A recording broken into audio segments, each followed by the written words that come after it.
اولین زوج زمین هیچ وقت آدم و حوا نبودن. البته طبق باور ایرانیای قدیم. دیگه هر ایرانی باید بدونه که نیاکانش درباره آفرینش چه فکری میکرد. نیاکان ما ایرانی‌ها معتقد بودن که در زمان بیاغاز دو برادر یعنی اهریمن و اهورامزدا زندگی میکردن. یکیشون مظهر تمام نیکی‌ها و خیر جهان و اون یکی مظهر تمام پلیدی‌ها و شر جهان. اهورامزدا که دارای علم مطلق بود شروع کرد به ساختن هر چه خوبی که در جهان. از همه امشاسپندان و ایزدان آفرید که نماد و جلوه‌ای از پاکی و خوبی اون در جهان بودن.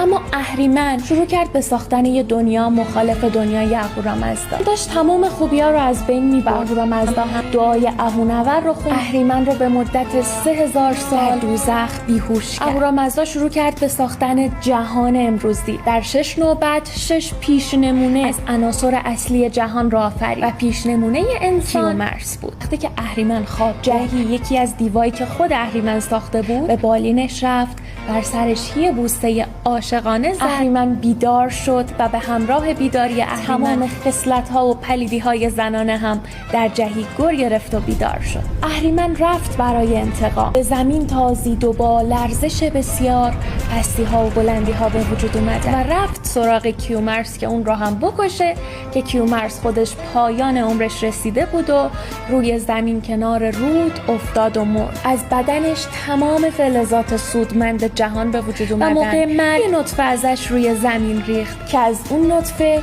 یه گیاه ریواس رشد کرد با 2 شاخه. این 2 شاخه چنان به هم پیچیده بودن که هیچ کس نمیتونست تشخیص بده کدومش نره کدومش ماده. سالها بعد تبدیل شدن به انسان و اسمشون شد مشی و مشیانه. اهریمن اما دست نکشید. دوباره رفت سراغشون تا وسوسه‌شون کنه و اونا رو به گناه بندازه. و باعث شد که اونا اولین گناه جهان رو انجام بدن که اون گناه چیزی نبود جز دروغ گفتن. اهورامزدا تنبیهشون کرد تا سالها بهشون بچه‌ای نداد. اما بعد از سالها بخشیدشون و یه بچه بهشون داد که انقدر شیرین بود که اینا دوتا خوردنش. اهورامزدا اومد و شیرینی بچه رو کم کرد تا نسل بشر باقی بمونه. بعد از اون مشی و مشیانه 7 جفت فرزند به دنیا آوردن که این خواهر و برادرها با هم ازدواج کردن. راهی 7 اقلیم جهان شدن. مشی و مشیانه هم در 100 سالگی در کنار هم عاشقانه میمیرن.